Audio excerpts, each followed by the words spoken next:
Hello guys, welcome back to অনেক tips group channel. তো guys, আজকের ভিডিওতে আপনাকে দেখাবো কিভাবে আপনারা আপনাদের ফেসবুকে ফলোয়ার বাড়াবেন। তো আপনার ফেসবুক অ্যাকাউন্টে ফলোয়ার বাড়াতে হলে কিন্তু আগে আপনাকে ফেসবুকে ফলো বাটনটা অন করতে হবে। তো যদি ফেসবুকে ফলো বাটনটাই অন না থাকে, সেক্ষেত্রে কিন্তু আপনারা কখনোই আপনাদের ফেসবুক প্রোফাইলে ফলোয়ার বাড়াইতে পারবেন না। তো সেই কারণে প্রথমে আপনাদেরকে দেখাবো কিভাবে আপনারা আপনাদের ফেসবুক প্রোফাইলে ফলো বাটনটা অন করবেন। তারপর আপনাদেরকে এমন 5টি টিপস শেয়ার করব যেটা ফলো করলে আপনাদের ফেসবুক অ্যাকাউন্টে কিন্তু খুব অল্প সময়ের মধ্যে ফলোয়ার বাড়িয়ে নিতে পারবেন। তো এবং 5 নাম্বারে যে টিপসটা থাকবে, এই টিপসটা যদি আপনারা ইগনোর করেন, সেক্ষেত্রে কিন্তু আপনার ফেসবুক প্রোফাইলে কিন্তু আপনারা অধিক ফলোয়ার গেইন করতে পারবেন না। তো চলুন ভিডিওটি শুরু করা যাক। তো এইখান থেকে প্রথমত আমরা ফেসবুকে চলে যাচ্ছি। তো চলে আসার পর আমরা প্রথমে দেখব যে আমাদের ফেসবুক অ্যাকাউন্টে ফলো বাটন অন আছে কিনা। যদি না থাকে, সেক্ষেত্রে আমরা প্রথমে ফলো বাটনটা অন করব।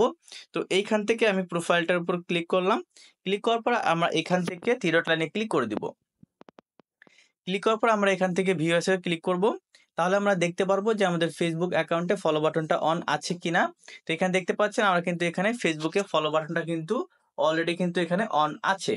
তো এখনো যাদের ফেসবুক অ্যাকাউন্টে ফলো বাটনটা অন নাই, তারা এইখান থেকে ফলো বাটনটা অন করার জন্য এখান থেকে ব্যাকে চলে আসবেন। তো চলে আসার পর আমরা এখান থেকে থ্রি ডট লাইনে ক্লিক করে দিব। তো থ্রি ডট লাইনে ক্লিক করার পর আমরা এখান থেকে নিচের দিকে চলে আসব। তো নিচের দিকে চলে আসার পর এখানে আমরা দেখতে পাবো সেটিংস এন্ড প্রাইভেসি, এখানে ক্লিক করব। ক্লিক করার পর এখানে দেখতে পাচ্ছেন সেটিংস নামে একটা অপশন, আমরা এখানে ক্লিক করব। তারপর আমরা এখান থেকে নিচের দিকে চলে আসব। তো নিচের দিকে চলে আসার পর আমরা একটা অপশন দেখতে পাবো, সেটি হচ্ছে how people find and contact you. তো আপনারা এই অপশনটির উপর ক্লিক করবেন।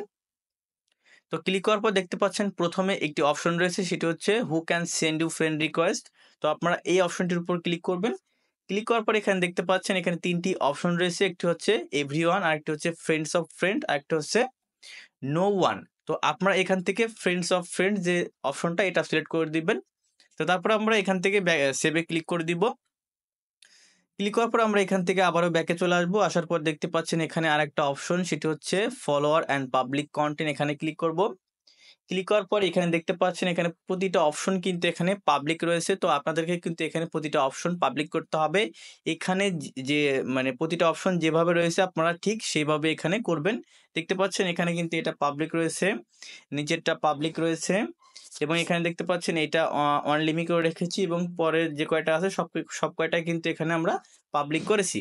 তো আপনারা কিন্তু সব কয়টা এরকম করবেন, তাহলে কিন্তু এখানে আপনাদের ফেসবুক অ্যাকাউন্টে ফলো বাটনটা অন হয়ে যাবে। এবং তারপর আপনারা এখান থেকে চলে আসবেন প্রোফাইলে। এখান থেকে আপনারা প্রফেশনাল মোডটা অন করে দিবেন। এখান থেকে জাস্ট আপনার প্রফেশনাল মোডটা এখানে অন করে দিবেন, তাহলেই কিন্তু হয়ে যাবে। আপনাদের ফেসবুক অ্যাকাউন্টে কিন্তু ফলো বাটনটা সেট হয়ে গেল। তো এখন আমি আপনাদেরকে বলব যে কিভাবে আপনারা ফলোয়ার গুলো বাড়াবেন। তো ফলোয়ার বাড়ানোর প্রথম যে টিপস, সেটি হচ্ছে নিয়মিত পোস্ট। মানে আপনাকে প্রতিনিয়ত আপনাকে পোস্ট করতে হবে। সেটা হতে পারে ভিডিও, সেটা হতে পারে টেক্সট, সেটা হতে পারে ফটো। আপনাকে প্রতিদিন নিয়মিতভাবে ফেসবুকে অ্যাক্টিভ থেকে পোস্ট করতে হবে। নিয়মিত বলতে কিন্তু এটাই না যে আপনাকে প্রতিদিনই কাজ করতে হবে, সেটাই কিন্তু না। আপনাকে একটা ধারাবাহিকভাবে কিন্তু এখানে কাজ করতে হবে। আপনি যদি একদিন পর, পর ভিডিও আপলোড করেন বা একদিন পর, পর ফটো আপলোড করেন, আপনাকে কিন্তু এটা মেইনটেইন করে চলতে হবে। সেক্ষেত্রে কিন্তু ফেসবুক কিন্তু আপনাকে প্রচুর পরিমাণে রিচ দেবে।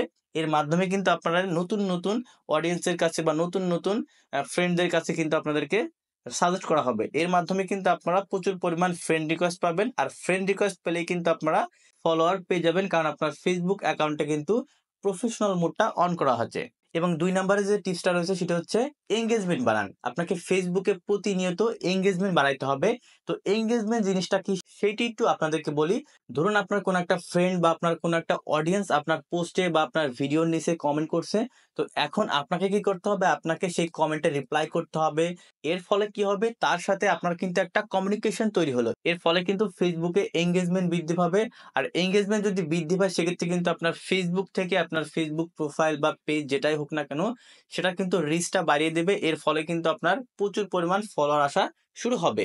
এবং ৩ নাম্বারে যে টিপসটা রয়েছে, সেটা হচ্ছে আপনার প্রোফাইলের সাথে বা আপনার পেজের সাথে যায় না এমন কোনো পোস্ট আপনাকে করা যাবে না। এমন কোনো অদরকারি পোস্ট আপনাকে করা যাবে না, যার ফলে আপনার ফ্রেন্ড হোক, আপনার অডিয়েন্স হোক, যারা বিরক্ত হয়। এর ফলে কিন্তু ফেসবুকের রিচ ডাউন হয়ে যায়। কারণ আপনি যখন একটা পোস্ট করবেন, আপনার ফ্রেন্ডদের কাছে কিন্তু সেই পোস্টটা যাবে। তারা যদি কোনো রিঅ্যাকশন বা এনগেজমেন্ট বা লাইক কমেন্ট যদি না করে সেক্ষেত্রে কিন্তু ফেসবুক ওই প্রোফাইলের রিচটা ডাউন করে দেয়। এর ফলে কিন্তু ফেসবুকের ফলোয়ার কিন্তু খুব তাড়াতাড়ি বাড়ে না। তো এই বিষয়ে কিন্তু আপনাকে একটু নজর রাখতে হবে।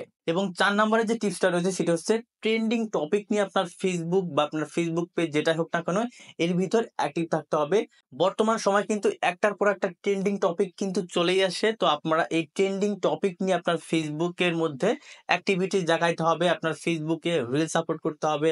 আপনার ফেসবুকে ট্রেন্ডিং টপিক নিয়ে কিছু পোস্ট করতে হবে। এর ফলে কি হবে? নতুন, নতুন অডিয়েন্সের কাছে, নতুন, নতুন ফ্রেন্ডদের কাছে কিন্তু আপনার ফেসবুক প্রোফাইলটা সাজেস্ট করবে। এর ফলে নতুন, নতুন মানুষ কিন্তু আপনাকে ফ্রেন্ড রিকোয়েস্ট পাঠাবে। ফ্রেন্ড রিকোয়েস্ট পাঠালে কিন্তু আপনার ফলোয়ার কিন্তু অনেক তাড়াতাড়ি বেড়ে যাবে এবং নতুন, নতুন দর্শকের কাছে কিন্তু আপনার ফেসবুক প্রোফাইলটা, ফেসবুক পেজটা কিন্তু চলে যাবে। অবশ্যই কিন্তু আপনাকে ট্রেন্ডিং টপিক নিয়ে কাজ করতে হবে। এবং ৫ নাম্বারে যে টিপসটা রয়েছে সেটি হচ্ছে গুণগত মানসম্পন্ন কনটেন্ট বা পোস্ট করা। আপনি সবকিছুই ঠিক করলেন কিন্তু আপনি লো কোয়ালিটির কনটেন্ট আপলোড করলেন সেক্ষেত্রে কিন্তু আপনার ফেসবুক রিচ দেবে না। আপনাকে ফেসবুকের রিচ কিন্তু ডাউন হয়ে যাবে। কারণ আপনি যদি ফেসবুকের মধ্যে সিরিয়াস হন সেক্ষেত্রে কিন্তু আপনাকে অবশ্যই গুণগত মানসম্পন্ন কনটেন্ট আপলোড করতে হবে। তো গাইস এই ছিল মূলত আজকের এই ভিডিওতে। ভিডিওটি ভালো লাগলে অবশ্যই আমাদের চ্যানেলটি সাবস্ক্রাইব করবেন।